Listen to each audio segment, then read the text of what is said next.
Some details in this episode have been dramatized for storytelling purposes, but the facts of the case are real, and they're sourced from court documents, DOJ press releases, and investigative reporting. It's April 12th, 2024, and we're at the Hartsfield-Jackson Atlanta International Airport. This is the busiest airport in the world. A 41-year-old man named Daren Lee unbuckles his seatbelt in first class. He stands up and stretches. It's been a long flight. He pulls his bag from the overhead bin, adjusts his jacket, and steps into the aisle. He had just landed on an international flight. Another trip, another country. This was routine for him. Daren had 2 passports, one from China, where he's born and raised, and one from a small, tiny Caribbean island called St. Kitts and Nevis. Here, you can buy a passport if you got the cash, and Daren Lee had the cash. He has a few homes around the world. One in Cambodia, one in Dubai, and of course, one in mainland China. This is a guy who moved between countries the way most people move between rooms. He was comfortable in airports. He was familiar with the rhythm. Get off the plane, walk the terminal, clear customs, grab your bags, and go. Daren had spent the last 2 years coordinating a criminal network that stretched across multiple continents. He controlled shell companies, offshore bank accounts, cryptocurrency wallets. He had operatives in California, the Bahamas, and Southeast Asia. He was in control of a full-scale operation, and he ran it all from behind the screen, sitting in whatever country he happened to be in that week. Daren walked off the jet bridge and into the terminal. He moved through the crowd at a normal pace, past the gate, past the shops and the restaurants. He was heading towards baggage claim. This was just another business traveler in a sea of business travelers. Outside looking in, nothing about him stood out. And for Daren, nothing about this day felt different from any other day. But then someone grabbed his arm, and the grip was firm. Daren instinctively pulled away, but it was strong. Before he could process what was happening, he felt pressure on his other arm. He looked over his shoulder and saw men in uniform closing in from every direction. These were federal agents. Their uniform said Secret Service. They had him boxed in right there in the middle of the terminal. Other travelers in the airport were walking by staring at him as he was being read his rights. You see, the U.S. Secret Service had been building a case against him since September of 2022. They spent almost 2 full years investigating him. They followed stolen money through 74 fake companies. They traced tens of millions of dollars from American bank accounts to overseas bank accounts in the Bahamas. They had chat logs, transaction records, the whole picture. And they had been waiting patiently for the day that this man set foot on U.S. soil. Now, let me take you back a few years, because the story of how Daren Lee ended up in handcuffs starts with people like Molly. Well, Molly isn't her real name. The court documents connected to the case don't reveal the victims' identities, but for the sake of the story, we'll call her Molly. Molly's sitting at home on the couch watching TV, idly staring at the screen, half paying attention to whatever's on and half daydreaming about being somewhere else. The world is still feeling off. Social norms are still kind of strange. COVID has had her feeling pretty isolated and lonely the past couple months. You don't even fully realize how much it's affecting you until something small reminds you. Her phone vibrates. She snaps out of her daze and she looks at the screen. It's a text from a number that she doesn't recognize. It says, "Hey, is this Sarah?" That little dopamine hit from the notification, that split second of, oh, someone's reaching out, it quickly fades into a pinch of sadness when she realizes it's not someone that she knows checking in on her.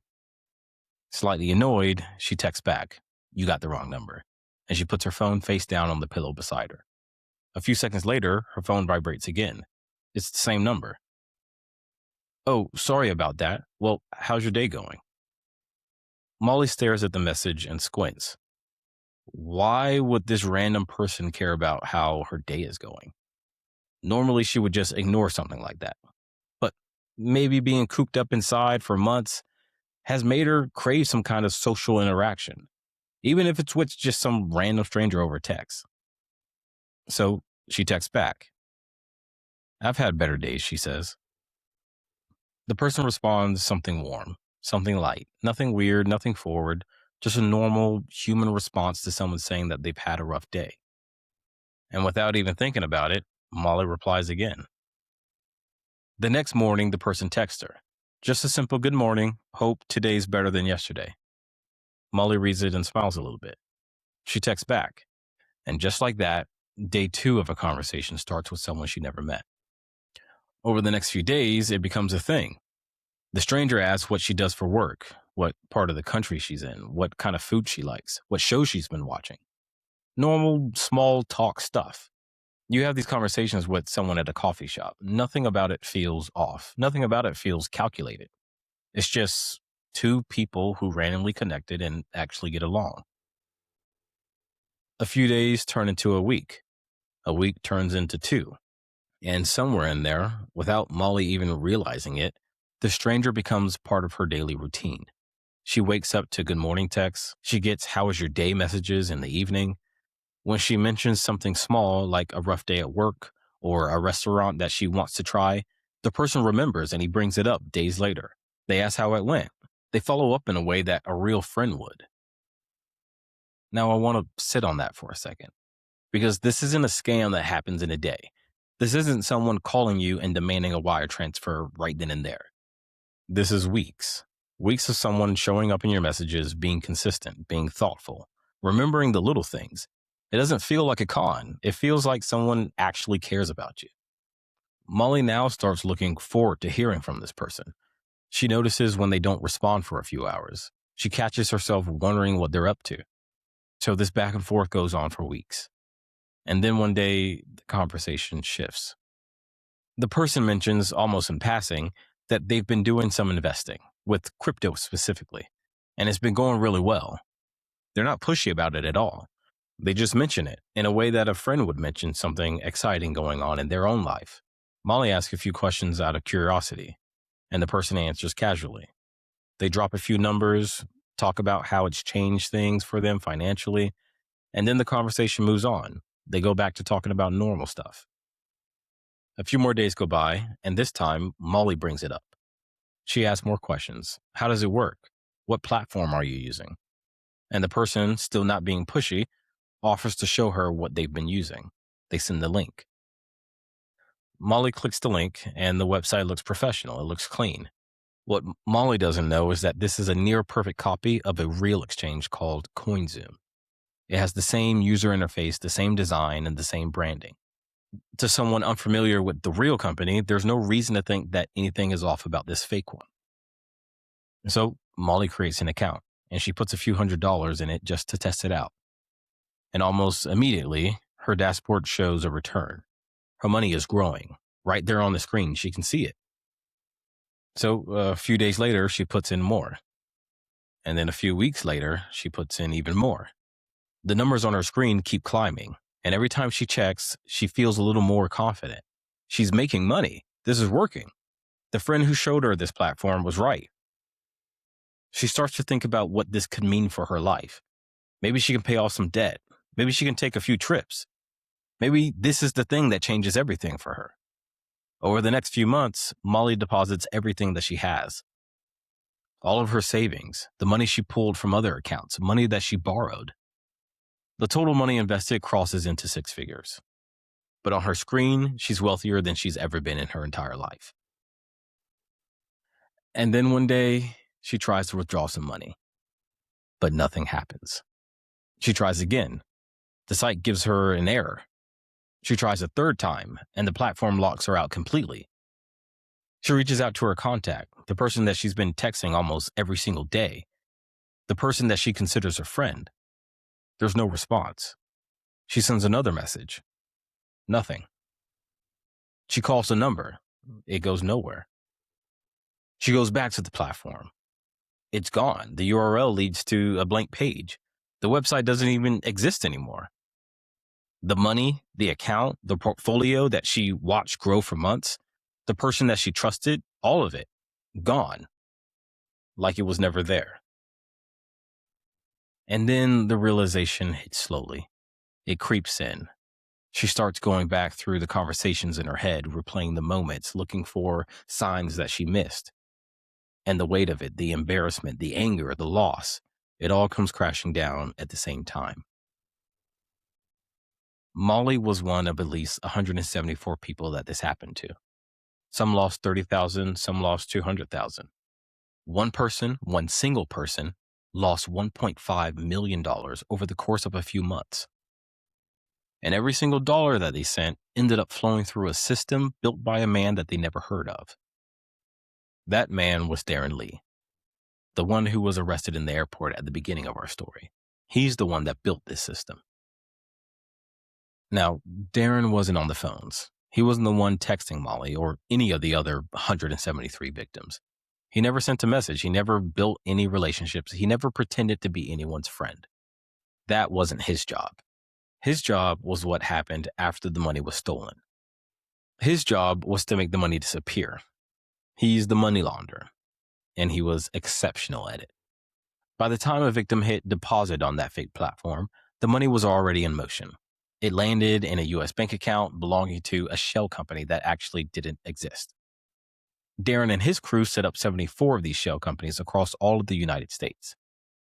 All of these companies had legit sounding names like CMD Export and Import and Crestview Services. They had incorporation papers, tax IDs, business bank accounts. If you looked up these companies, everything checked out. But there were no employees. They didn't have any products, no offices. They were hollow, literally shell companies.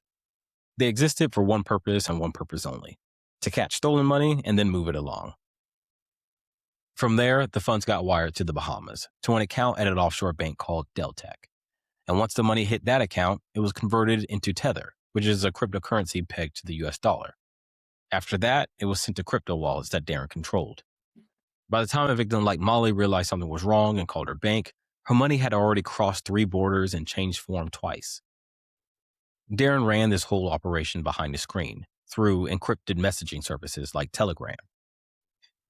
He did have a partner on the ground in the U.S., a 38-year-old man named Yiching Zhang. He lived in Temple City, which is a quiet suburb outside of L.A. Zhang handled the day-to-day.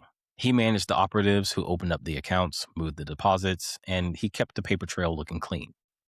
Daren coordinated everything from above, traveling constantly, never staying in one place long enough to leave a footprint. Cambodia one week, Dubai the next, always giving orders through encrypted messages, moving money across borders from whatever hotel room or apartment he was sitting in.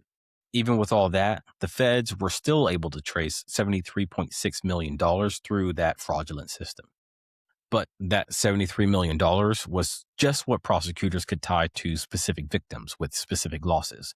The real amount that flowed through Daren's network was probably 4 or 5 times that. But that money can't be accounted for because most people don't report that they've been got.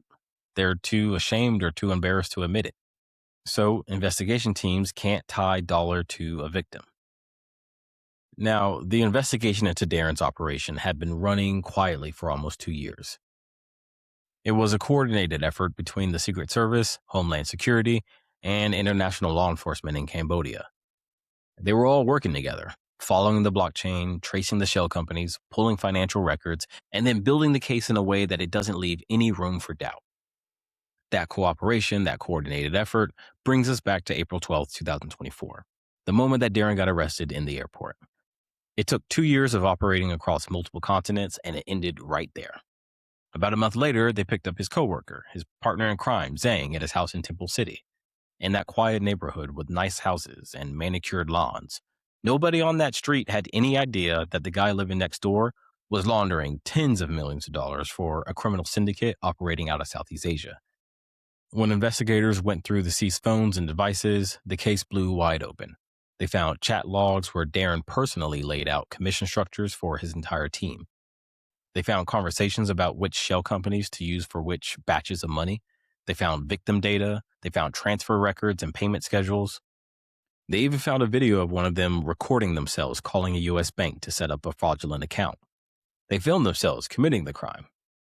In November 2024, Daren stood in a federal courtroom and pleaded guilty. He pleaded guilty to 1 count of conspiracy to commit money laundering. He admitted to everything: the shell companies, the offshore accounts, the crypto conversions, all of it. He was looking at 20 years, the maximum sentence. His court date was scheduled for early 2025, but then it got delayed and pushed back. And this is where this story takes a turn. While the courts worked through their calendar, rescheduling the court date, Daren was placed on supervised release with an ankle monitor. He had regular check-ins with a federal officer. It was the standard procedure for someone on house arrest. But in December of 2025, Daren cut his monitor off and disappeared. Nobody knows where he is right now. He's a fugitive. The DOJ put out a statement saying that they would work with international law enforcement to track him down and bring him back. But the reality is, Daren has money, he has connections, and he has years of experience moving between countries without leaving a trace. This is a man who spent his entire career making things disappear. Money, identities, and I guess now, himself. Now, before we wrap, I want to give you some things to take away. First, if a stranger reaches out to you, whether it's a text, a DM, a dating app, or whatever, and after a few weeks, the conversation turns to investing or crypto, this is kind of a red flag. You should be on high alert and move forward very cautiously. Second, if you're investing in any platform, verify that it's real before you put a single dollar into it. Go to the website yourself. Don't click a link that someone sent you. Look it up independently. Check if it's registered with the SEC or FINRA. If you can't find it through those official channels, then that should tell you everything that you need to know. And third, talk to someone. I can't stress this enough. These scams work because usually the victim is isolated or they're not telling anyone. The moment you bring in an outside perspective, whether it's a family member or a friend, a coworker or a financial advisor, the spell starts to break a little bit. So if something feels too good to be true and you find yourself not wanting to tell anyone about it, that's exactly the moment that you should tell someone. And if you or someone you know has been a victim, you should report it to ic3.gov. That's the FBI's Internet Crime Complaint Center. The more reports they get, the better the data. And the better the data, the better the chances of catching the next Daren Lee before he disappears. Oh, and finally, before I forget, I also want to mention something that we built here at Don't Get Got. If you're running a company or managing a team and you're thinking about how to keep your people from becoming the next victim in one of our stories, we created a security awareness program that might be exactly what you're looking for. It's weekly stories delivered directly to your team Slack about the threats targeting your industry. People learn from stories and they forget slideshows. It's real stories with real victims, real consequences, and it keeps security top of mind for your entire organization. Check it out at don'tgetgot.co/training. All right, that's all I got for you today. If you like this episode, share it with someone who needs to hear it. Give us a rating, drop some stars, leave a review wherever you listen. If you're on YouTube, like and subscribe. And if you've ever been a victim of cybercrime or a scam, please share your story in the comments or send us an email. The best security awareness podcast out there. Thank you for listening, and don't get got.